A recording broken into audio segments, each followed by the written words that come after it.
Continuando então com as nossas palestras semanais, com as nossas reflexões à luz da doutrina espírita. Hoje vamos refletir sobre uma colocação, um ensinamento do capítulo 18 do Evangelho segundo o Espiritismo. Muitos os chamados e poucos os escolhidos.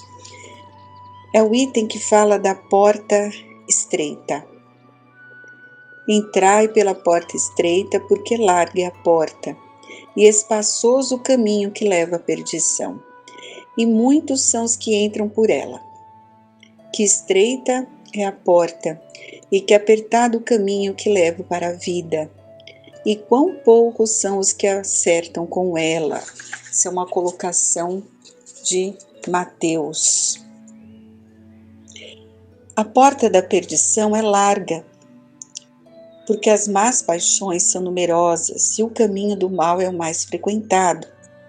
A da salvação é estreita, porque o homem que deseja transpô-la deve fazer grandes esforços para vencer as suas más tendências. E poucos se resignam a isso. Por isso, a colocação: são muitos chamados e poucos os escolhidos. E esse é o estado atual da humanidade terrena, porque sendo a Terra um mundo de expiações, nela predomina o mal. Quando estiver transformada, o caminho do bem será o mais frequentado. Devemos entender essas palavras, portanto, em sentido relativo, não absoluto. Se esse tivesse de ser o estado normal da humanidade, Deus teria voluntariamente condenado à perdição a imensa maioria das criaturas. Suposição inadmissível, desde que se reconheça que Deus é todo justiça e todo bondade.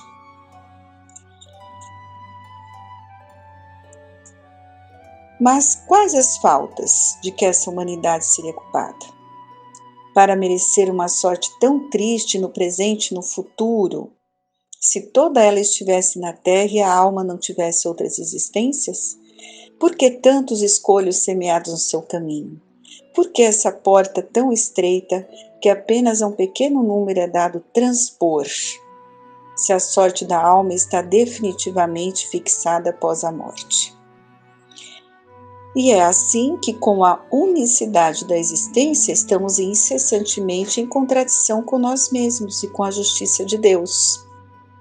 Mas, com a anterioridade da alma e a pluralidade dos mundos, o horizonte se alarga, iluminam-se os pontos mais obscuros da fé, o presente e o futuro se mostram solidários com o passado, e somente assim podemos compreender toda a profundidade, toda a verdade e toda a sabedoria das máximas do Cristo. Então, nesse item, nós podemos ter a consciência, de quanto importante é refletirmos sobre a nossa vida, sobre o que estamos fazendo aqui, quem somos, de onde viemos. Tem uma colocação de Paulo muito importante: desperta tu que dormes, levanta-te dentre os mortos e o Cristo te iluminará. Acordemos para a vida superior, levantemo-nos na execução das boas obras e o Senhor nos ajudará para que possamos ajudar os outros. Vamos refletir sobre essas colocações, já que estamos aí no início de mais um ano tão importante, oportunidade bendita de estarmos encarnados. Em geral, nós e a maioria das pessoas, em algum momento da vida, já se pegou, questionando sobre o porquê da sua existência, qual o sentido da vida. É natural, todos já tivemos ou estamos tendo essas indagações. e muitos não encontram as respostas. Mas tenhamos a certeza, né, que existe um motivo sim para a nossa existência nesse mundo. E à luz da doutrina espírita, como esse texto acabou de nos alertar, né, não estamos aqui por acaso, somos espíritos em evolução e estamos aqui para aprender, para combater as nossas imperfeições, nos tornarmos espíritos numa condição melhor. Esse é o objetivo da vida, né? E geralmente a gente vê as pessoas questionando: por que viver em um mundo de tanto sofrimento e amargura? Viver é sofrer, para que viver? Para ter desilusões? São frases que nós ouvimos e é por isso que as pessoas estão tão depressivas e algumas até cometendo o ato de desistência de viver, né? Infelizmente, com essa pandemia, então, nós tivemos muitas situações. E o que leva as pessoas a terem esses pensamentos, né? E a resposta mais evidente a essa questão é, infelizmente, a visão materialista, né?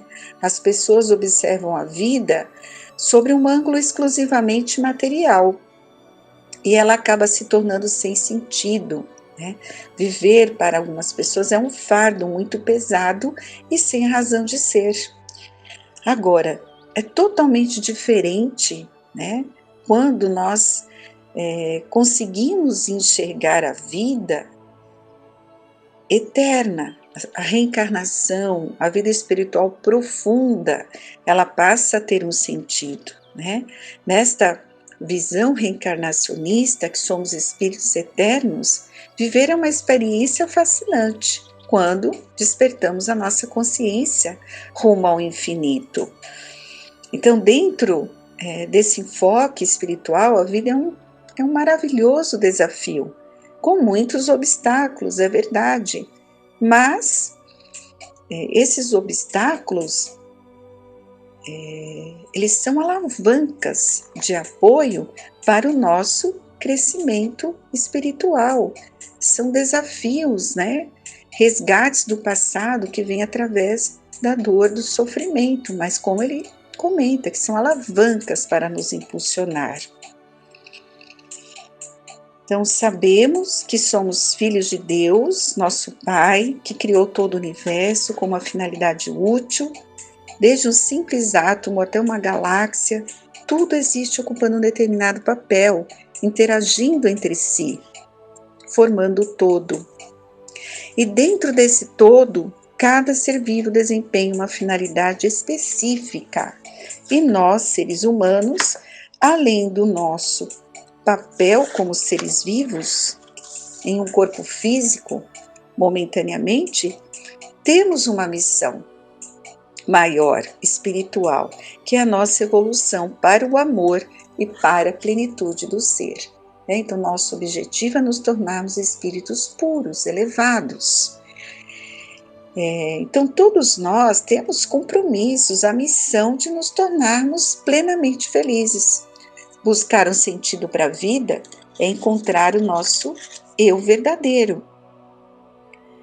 Por meio da busca constante de conhecimento sobre nós e desenvolvendo os potenciais divinos que todos nós temos. Somos filhos de Deus.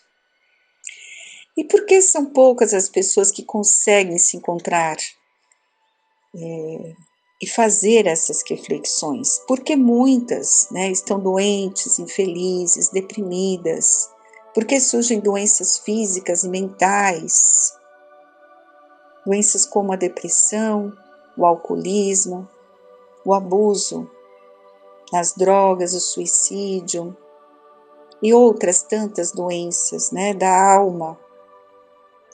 E a resposta é essa, é uma só: a falta de sentido da vida. Isso tudo que gera tantas doenças existenciais, né? E produzidas com certeza pelo materialismo. As pessoas se afastam de Deus, né? Não se espiritualizam, não alimentam sua alma com os ensinamentos do Evangelho, Então, tudo isso é uma carência espiritual. Pelo fato de nos afastarmos de Deus, numa sociedade que em geral é atormentada, né? Na qual impera a inversão de valores. É difícil, as pessoas não buscam o espiritual, e aí é o que comentou o capítulo do Evangelho. A maioria cultiva a porta larga do materialismo, mesmo dizendo muitas vezes ser espiritualista, né? Muitos de nós, até espíritas, podemos estar nessa situação. Então, quando a gente estuda esse capítulo, que nos convida a entrar pela porta estreita, porque é essa porta que nos leva à vida, temos que refletir sobre isso, né? Porque o mundo, ele nos convida à busca de muitas ilusões, porque está centrado na inversão dos valores, no materialismo, né? O objetivo de se adquirir a felicidade em fazer e ter coisas, em muitas vezes parecer quem não se é, enfim, em se adquirir valores falseados que conduzem ao vazio existencial e às doenças da alma. A grande maioria das pessoas, né, que escolhem essa porta larga, elas vão dizer que estão buscando a felicidade, mas elas a colocam fora de si mesmas, nas coisas, nos bens, nos relacionamentos, em um corpo perfeito por fora, né? Enfim, em questões puramente materiais. E com isso vão se distanciando cada vez mais da verdadeira felicidade que está atrás da porta estreita, né? E para entrar nessa porta estreita, como nos ensina o Evangelho, é necessário um movimento de autoconsciência. Por isso que ela é estreita e poucos há que a encontram. Porque são poucos que buscam viver de forma autoconsciente uma vida espiritualmente saudável. Entrar pela porta estreita representa uma dificuldade maior e por isso a necessidade da ação de uma vontade firme, né, que mobilize todo o esforço necessário. Há que haver muita boa vontade. Porém, escolher esse caminho nos traz muita satisfação e felicidade, pois significa a libertação de uma vida sem sentido, né? Nós vamos compreender o verdadeiro significado da vida. Tem uma outra colocação de Jesus, né? Uma outra fala de Jesus, que nos leva também à reflexão sobre o que é viver. Veja, andai enquanto tendes a luz, para que as trevas não vos apanhem. Isso está em João. Então, Jesus nos orienta aqui para aproveitarmos o tesouro do tempo. Andai enquanto tendes luz, significa aproveitar o tempo para buscarmos o verdadeiro sentido da vida. A presente encarnação, o momento atual, é importantíssimo para cada um de nós. Então, façamos uma reflexão a respeito dessa colocação sobre esse versículo do Evangelho de João. Muitas vezes nós damos muitas desculpas, né? Ou seja, de que não temos tempo para cuidar da questão espiritual, né? Mas é o que vai nos trazer o verdadeiro sentido à vida. Nós temos que entender que, na verdade, trata-se de uma questão de priorização. Se nós não damos tempo para a questão espiritual, é porque estamos colocando essa questão em segundo plano. Então, é muito importante refletir sobre essa postura, principalmente nesse novo ano que se inicia. Se até então não estamos nos esforçando por fazer essa escolha, que reflitamos sobre isso, né?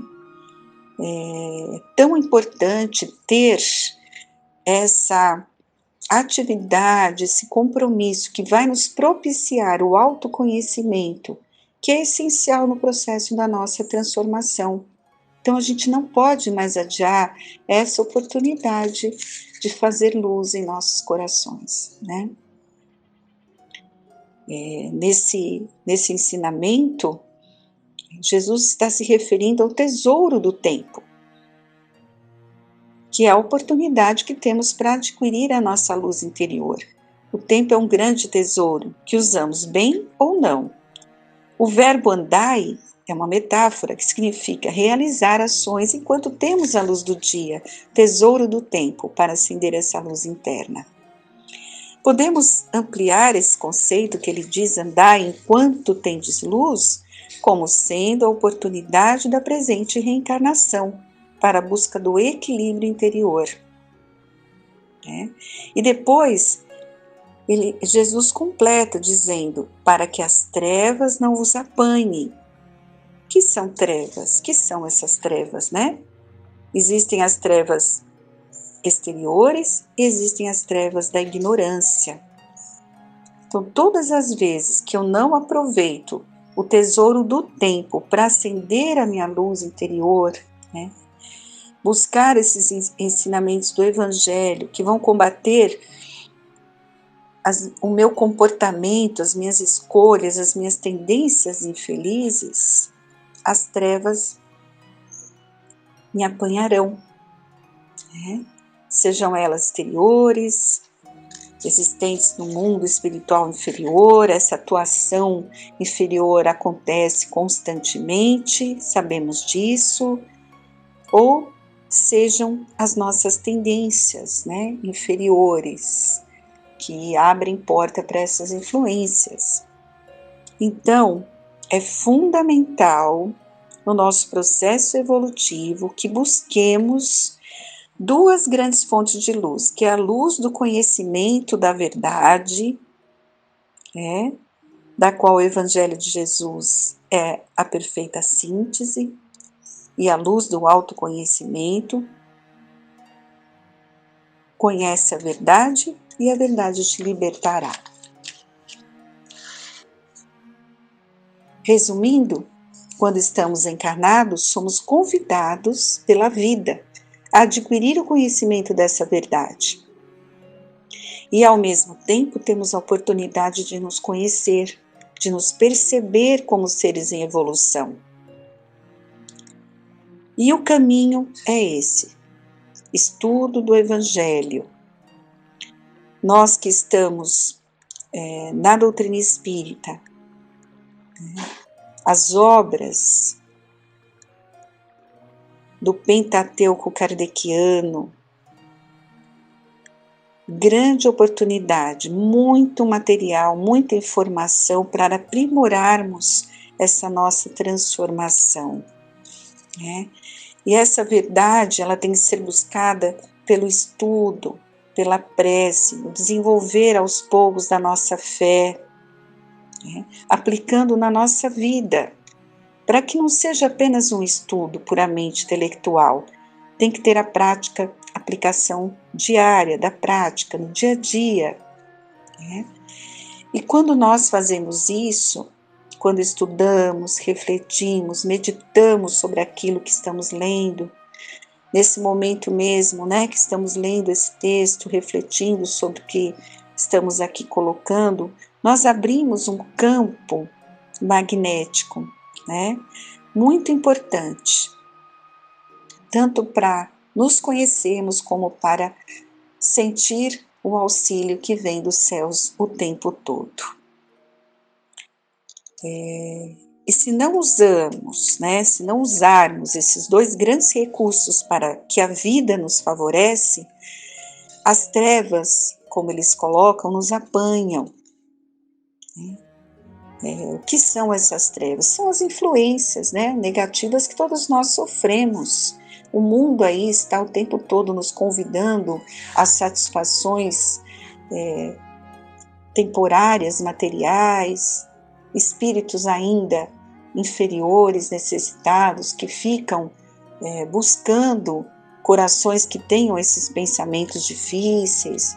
Então, tudo isso, né, acontece. E se nós não nos protegermos, não nos fortalecermos, seremos vítimas, né? Então, é por isso que é imprescindível investir tempo em nosso crescimento espiritual, que é o nosso verdadeiro tesouro. Né? Então, terminando, vamos lembrar de mais um ensinamento de Jesus que está em Mateus. Porque onde está o teu tesouro, também estará o teu coração.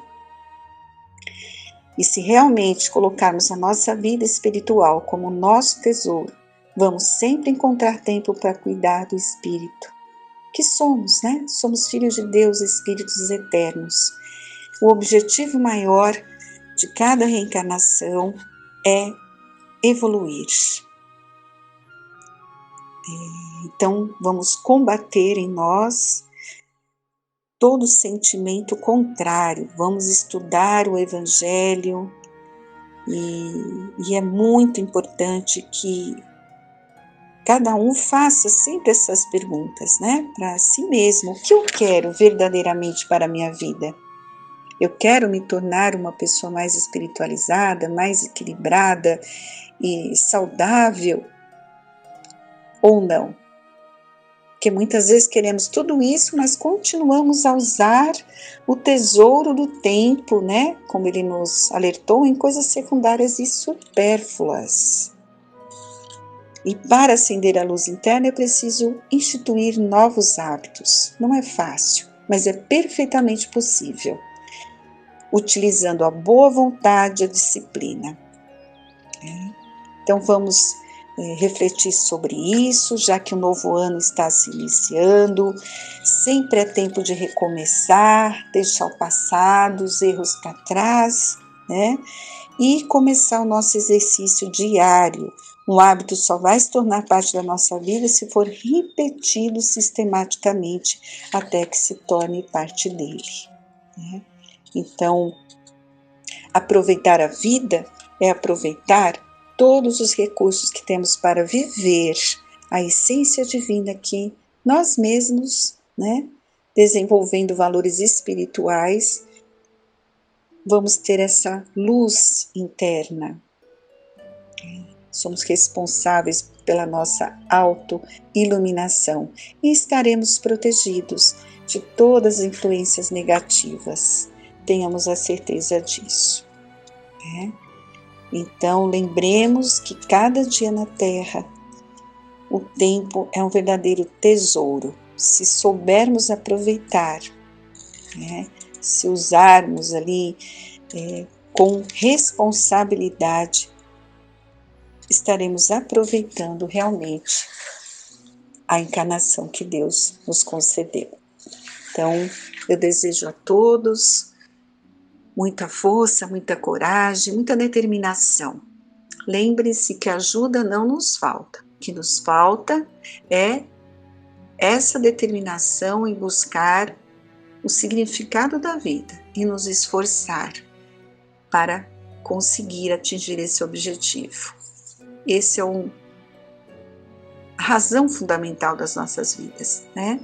E um dia, ao retornarmos, vamos compreender isso mais claramente. Mas confiemos em Deus, porque auxílio não nos falta. Então, façamos as escolhas certas. Que Deus abençoe a todos que nos ouvem nesse momento. Sigamos confiantes, porque Deus está no leme e nada nos faltará. Que assim seja.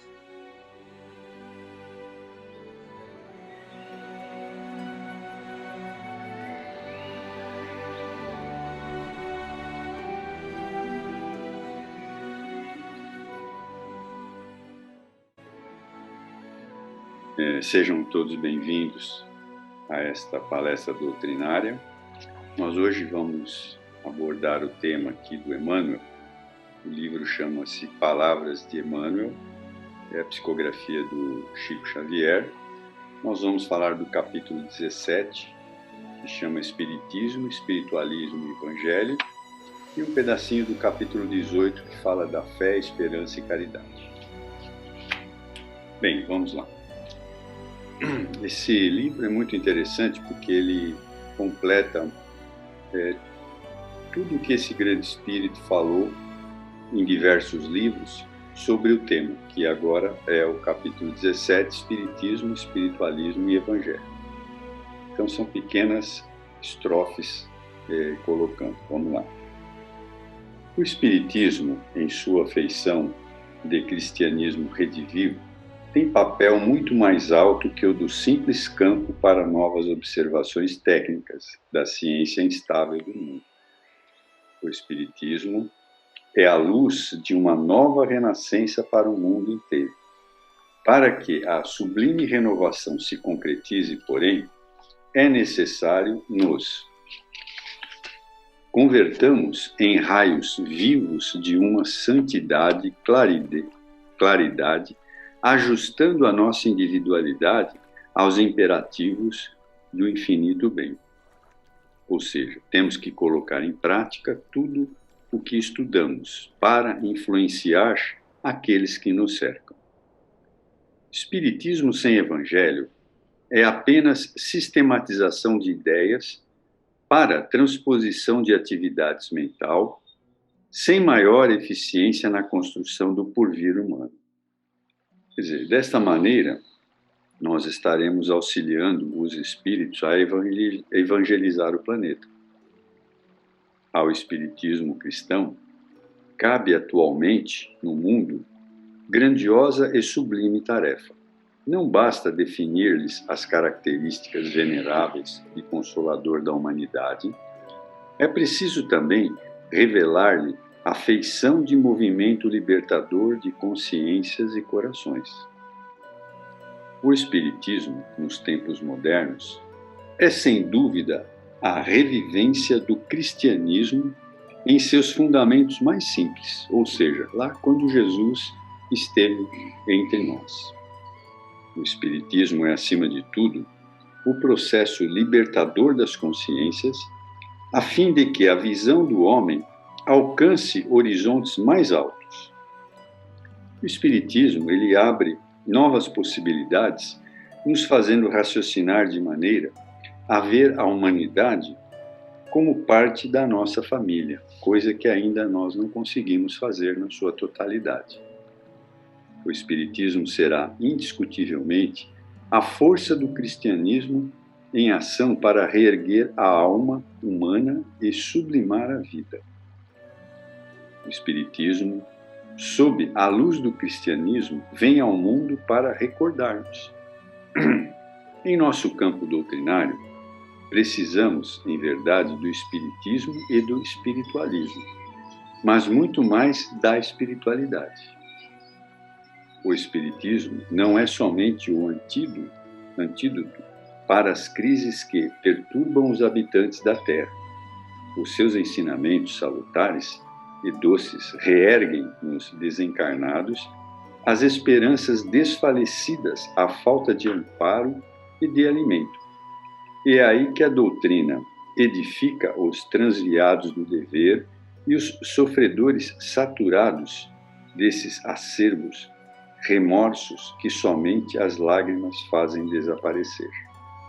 Ou seja, é a oportunidade da reencarnação que nos permite aceitar todas essas situações, né?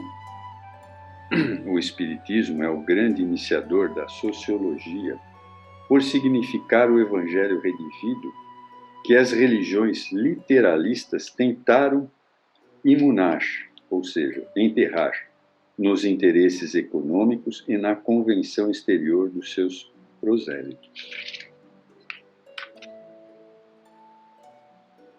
O Espiritismo esclarece que o homem é senhor de um patrimônio mais vasto, lembrando que temos muitas encarnações, né? Consolidado nas suas experiências de outras vidas, provando que o legítimo fundamento da vida mental não reside de maneira absoluta na contribuição dos sentidos corporais, mas nas recordações latentes do pretérito, das quais os fenômenos da inteligência prematura na Terra são os testemunhos mais eloquentes. Mas esclarece que somos um conjunto de todas as nossas outras encarnações. E isto se reflete no nosso dia a dia, hoje, na nossa personalidade, o que somos, né?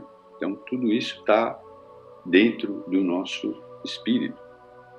Somente à luz do Espiritismo poderão os métodos psicológicos aprender que a zona oculta da esfera psíquica de cada um é o reservatório profundo das experiências do passado, em existências múltiplas da criatura, arquivo maravilhoso onde todas as conquistas do pretérito são depositadas em energias potenciais, de modo a ressurgirem no momento oportuno.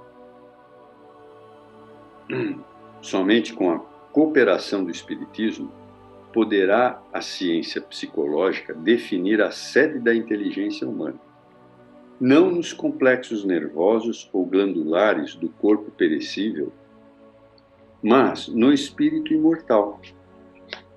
O Espiritismo sem Evangelho pode alcançar as melhores expressões de nobreza, mas não passará de atividade destinada a modificar-se ou desaparecer, como todos os elementos transitórios do mundo. O Espiritismo não expressa simples convicção de imortalidade. É clima de serviço e edificação. Numerosos filósofos hão compreendido as teses e conclusões do Espiritismo no seu aspecto filosófico, científico e religioso. Todavia, para a iluminação do íntimo, só tendes no mundo o Evangelho do Senhor, que nenhum roteiro doutrinário poderá ultrapassar. Muitos conselhos de autoajuda e de maneiras de vivermos nos assediam diariamente, nos propondo modos de vida, mas o único roteiro seguro é o Evangelho. O espiritista sincero deve compreender que a iluminação de uma consciência é como se for a iluminação de um mundo, salientando-se que a tarefa do Evangelho, junto das almas encarnadas na Terra, é a mais importante de todas, visto constituir uma realização definitiva e real. A missão da doutrina é consolidar e instruir em Jesus, para que todos mobilizem as suas possibilidades divinas no caminho da vida. Trocá-la por lugar no banquete dos estados é inverter o valor dos ensinos, porque todas as organizações humanas são passageiras em face da renovação de todas as fórmulas do homem na lei do progresso universal. Depreendendo-se daí, verdadeira construção da felicidade geral só será definitiva e efetiva com bases legítimas no espírito das criaturas. Irmãos e amigos, ainda é para o estudo e a prática do Evangelho, em sua primitiva pureza, que tereis de voltar o vosso entendimento, se quiserdes salvar da destruição o patrimônio de conquistas grandiosos da vossa civilização. Ou seja, somente levaremos como parte do nosso patrimônio na vida eterna os valores resgatados pela doutrina espírita. Confessai-vos uns aos outros, buscando de preferência aqueles a quem ofendestes, e, quando a vossa imperfeição não vô-lo permita, procurai ouvir a voz de Deus, na voz da vossa própria consciência. O Evangelho do Divino Mestre ainda encontrará por algum tempo a resistência das trevas, a má fé, a ignorância, a sinomínia, o império das forças conspirarão contra ele. Mas tempo virá em que a sua ascendência será reconhecida. Nos dias de flagelo e de provações coletivas, é para a luz eterna que a humanidade se voltará tomada de esperança. Então, novamente, se ouvirão as palavras benditas do Sermão da Montanha. E através das planícies, dos montes e dos vales, o homem conhecerá o caminho, a verdade e a vida. O Evangelho é o sol da imortalidade que o Espiritismo reflete com sabedoria para a atualidade do mundo. O Evangelho não se reduz a breviário para genefluxo. Genefluxo é quando a gente fica de joelhos. É roteiro imprescindível para a legislação e administração, para o serviço e para a obediência. Adaptarmos-nos ao Evangelho é descobrir outro país, cuja grandeza se perde no infinito da alma. O Evangelho do Cristo é o sol que ilumina as tradições e os fatos da antiga lei. Registrarás sublimes narrações do infinito nas palavras dos grandes orientadores. Ouvirás muitas vozes amigas que te lisonjearão a personalidade. Escutarás novidades que te arrebatam ao êxtase.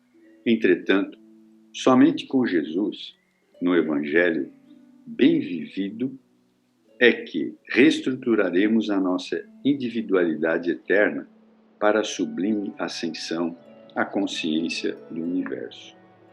Ou seja, deixarmos de sermos aquele velho homem para nos renovarmos, sermos um novo ser. Grande injustiça comete quem afirma encontrar no Evangelho a religião da tristeza e da amargura. Indubitavelmente, o sacerdócio muitas vezes impregnou o horizonte cristão de nuvens sombrias, com certas etiquetas do culto exterior, mas o cristianismo, em sua essência, é a revelação da profunda alegria do céu entre as sombras da terra. Quando o homem percebe a grandeza da Boa Nova, compreende que o Mestre não é apenas o reformador da civilização, o legislador da crença, o condutor do raciocínio, ou o doador de felicidades terrestres, mas também, acima de tudo, o renovador da vida de cada um. As religiões sempre nos ensinaram medo, mas o Mestre, através dos seus exemplos, mudou tudo isso. Nos ensinou que somos coautores da obra de Deus. Sem a Boa Nova, a doutrina consoladora será provavelmente um formoso parque de estudos e indagações, discussões, experimentos, reuniões e assembleias, louvores e assombros. Mas a felicidade não é produto de deduções e demonstrações. O Evangelho é código de paz e felicidade, que precisamos substancializar dentro da própria vida. Quem exercita a compreensão do Evangelho acende lume no próprio coração para clarear a senda dos entes queridos, na terra ou além da morte. Aí temos aqui também um trechinho do capítulo 18, que fala de fé, esperança e caridade. É necessário guardar a fé, contudo, se não a testemunhamos nos trabalhos de cada dia, permaneceremos na velha superfície do palavrório. A árvore da fé viva não cresce no coração miraculosamente. Ninguém pode, em sã consciência, transferir de modo integral a vibração da fé ao espírito alheio, ou seja, é trabalho de cada um. Porque realmente isto é tarefa que compete a cada um de nós. Quando fizerdes o costumeiro balanço da tua fé, repara com honestidade imparcial se estás falando apenas do Cristo ou se procuras seguir-lhe os passos no caminho comum. Admitir a verdade, procurá-la e acreditar nela, são atitudes para todos. Contudo, rever a fé viva constitui a realização divina dos que trabalharam, porfiaram e sofreram para adquirir. A maioria das pessoas inquietas pede alívio apressadamente, como se a consolação real fosse obra de imprevisto, a impor-se de fora para dentro. Se tens fé, aprende a orar nas situações difíceis. Ter fé é guardar no coração a luminosa certeza em Deus, certeza que ultrapassou o âmbito da crença religiosa, fazendo o coração repousar numa energia constante de realização divina da personalidade. A ciência construirá para o homem o clima do conforto e enriquecê-lo-á com os brasões da cultura superior. A filosofia auxiliá-lo-á com valiosas interpretações. Essas interpretações são os fenômenos que a eterna sabedoria se manifesta. Mas somente a fé, com seus estatutos da perfeição íntima, consegue preparar nosso espírito imperecível para a ascensão da glória universal. Os homens de fé não são aqueles apenas palavrosos e entusiastas, mas os que são portadores, igualmente, da atenção, da boa vontade perante as lições de Jesus, examinando-lhe o conteúdo espiritual para o trabalho de aplicação no esforço diário. Jesus, na condição de mestre divino, sabe que os aprendizes nem sempre poderão acertar inteiramente e que os erros são próprios da escala evolutiva. E por isso mesmo a esperança é dos cânticos sublimes ao seu evangelho de amor. Ou seja, vamos dando sempre pequenos passos, mas firmes. A esperança é a filha dileta da fé. Ambas estão uma para a outra, como a luz reflexa nos planetas está a luz central e positiva do Sol. Caridade essencial é intensificar o bem, sob todas as formas respeitáveis, sem olvidarmos o imperativo de autossublimação, para que os outros renovem para a vida superior, compreendendo que é indispensável conjugar no mesmo ritmo os verbos dar e saber. Bondade e conhecimento, pão e luz, amparo e iluminação, sentimento e consciência são arcos divinos que integram os círculos perfeitos da caridade. Não só receber e dar, mas também ensinar e aprender. O bem que praticares em algum lugar é o teu advogado em toda a parte do universo. Quantos se dizem portadores da caridade para com o mundo a relegarem o lar ao desespero e ao abandono? Tanto quanto o cristianismo primitivo, puro e simples, a caridade para nós não possui privilégios e nem fronteiras, e a fé, para manifestar-se, não reclama lugares especiais. Então, veja, aqui nós temos várias indicações do Emmanuel sobre o Espiritismo e sobre a fé. Então, todos esses relatos, ou seja, todas essas compilações de vários livros, servem para que nós possamos entender um pouco mais sobre nós mesmos. Bem, nós estamos terminando esta doutrina, com as palavras de Emmanuel, né, esta reunião doutrinária, e eu agradeço a todos vocês e muito obrigado. Estaremos sempre aqui à disposição.